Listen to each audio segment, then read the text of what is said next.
When you look at Genesis 2 then, starting at 4b, you have a complete another creation story.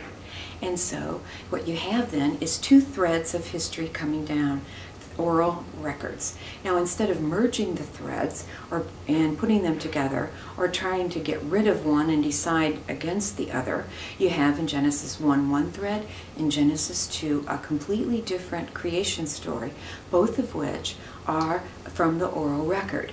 Which is true, I don't know and have no way of knowing, but I know that the truth is the people of God have found that God is in the action of making humanity, of making the world, of making the universe.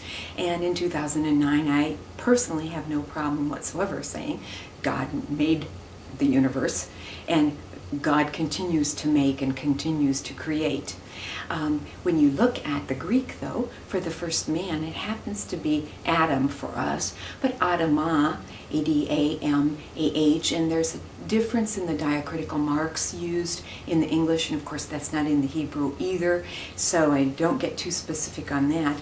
But when you look at Adamah, or look up in a linear Bible, Adam, it's earth creature or dirt creature. And so the term originally for the first human who is male in the scriptures, of course, is this is a dirt or earth creature. That's exactly what the scriptures say, you know, made you from the earth. And so our idea of Adam as being something different than is depicted there. It goes all the way back to God being able to create something wonderful out of something like dirt. When you look then at the rest of the Torah, and by that I mean Genesis, Exodus, Leviticus, Numbers, and Deuteronomy, the first 5 books of the Bible, they have been written, and often I have, especially if you have a King James Version Bible, let's say the books of Moses. Scripture scholars always disagree, and I want you to know that. Sometimes I think they disagree because they have valid points of view. Other times I'm not so sure that they don't also need to make a living, and so they do create material that's sold.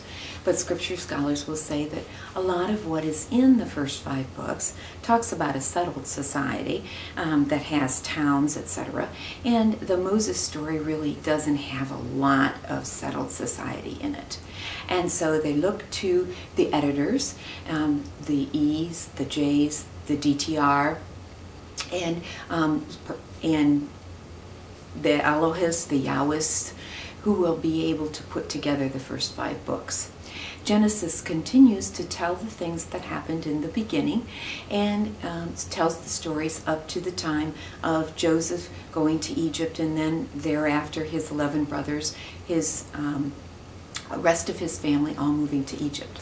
It's thought that they're there about 400 years. That's, if it's generation is about 25 years or 20 years, you can guesstimate how many generations there are, and you get to a place where it says the Pharaoh didn't know Joseph.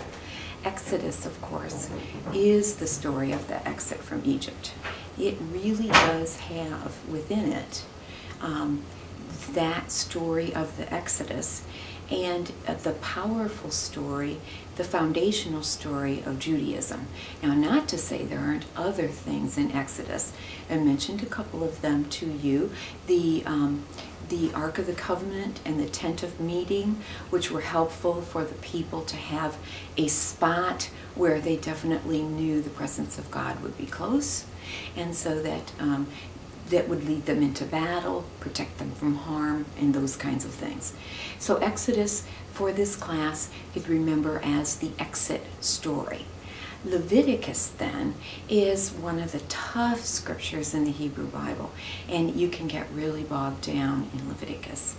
Levi, L-E-V-I, is one of the sons of Jacob, one of those 12, the 12 being the number of the sons. It's no surprise that a dozen is 12. It's not 13, it's not 11. It comes from the 12 sons of Jacob by Leah and also by Rachel. but Levi is one of those. The term Levi and Levite then for us have the connotation of being the priestly one of the 12.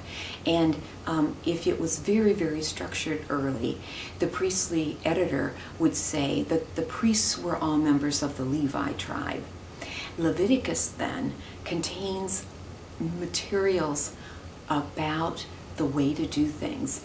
Much there you'll find from the priestly editor. Do this, do it this way, do it at this time, and don't forget. And don't do this, don't do it that way, don't participate. It said that there are 613 laws in Judaism, and I'm not sure who did the counting, and almost all of them are negative. Do not do this, do not do that. So Leviticus then lists of laws, including the dietary laws, including the ways of worship, sacrificial laws. And then I'd like you to look at chapter 15. I don't have it on my note right now, but I looked it up about 15 minutes ago. Chapter 15 about the laws concerning sexuality. It's very, very specific. They covered everything in life. There was a rule for almost everything.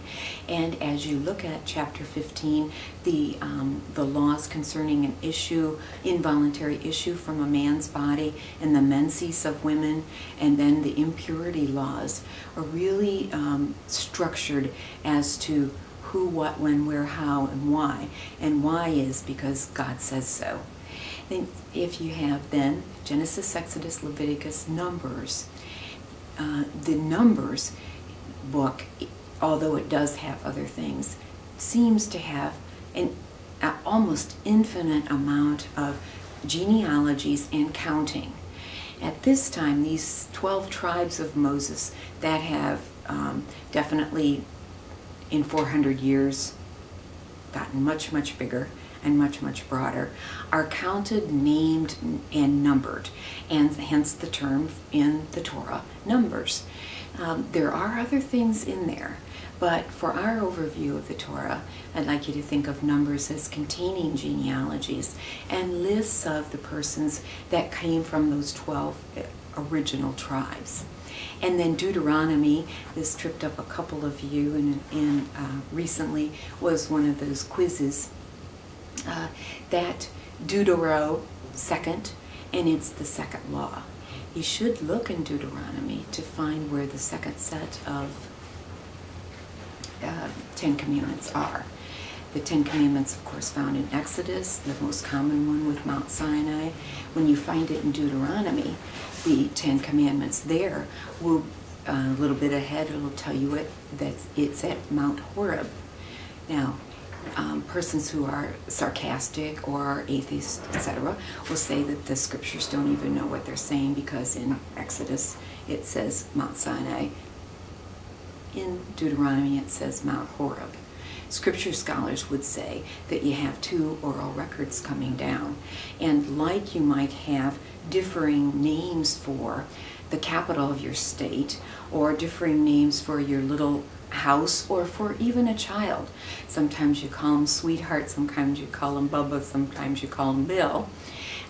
It's thought by scripture scholars that the reason for the difference in the numbers of, in the names of Sinai, Horeb, it's just that simple. Two oral records coming down with a different tradition.